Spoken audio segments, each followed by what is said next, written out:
Hi, my name is Brett Byers-Lane, and today I'm going to be sharing with you my social media autoethnography.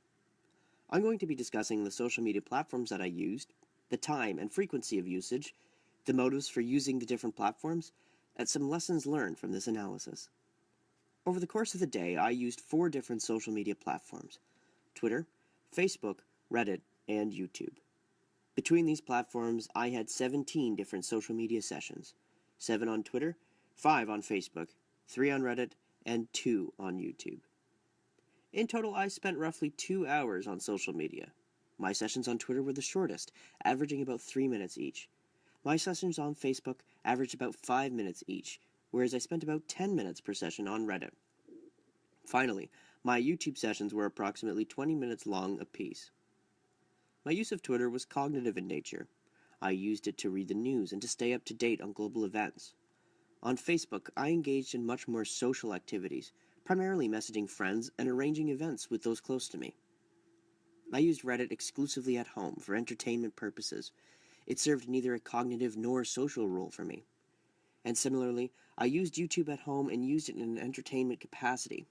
In many ways, my usage of YouTube was more akin to my usage of traditional television media.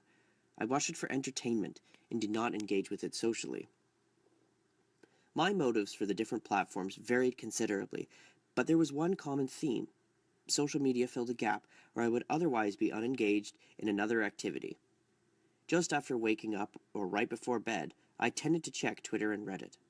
While riding the bus, I responded to Facebook messages and browsed Twitter. And when eating food, I would tend to watch YouTube.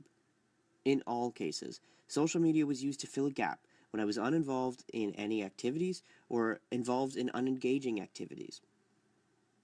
I learned several things during this investigation. First, social media use is actually an inherently economic activity. Even though I didn't pay for anything, I was exposed to ads for about a third of the time I was using social media. Financial concerns also impacted my use of social media.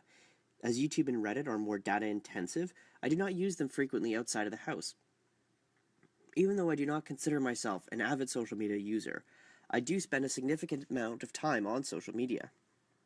However, rather than consider it an addiction of some sorts, I believe that social media fills time in a similar way to reading or engaging in traditional media.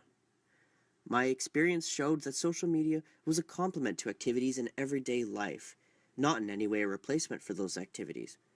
Therefore, my social media autoethnography demonstrated that in large part, my use of social media is a highly normalized socioeconomic activity in my everyday life. Thanks for listening.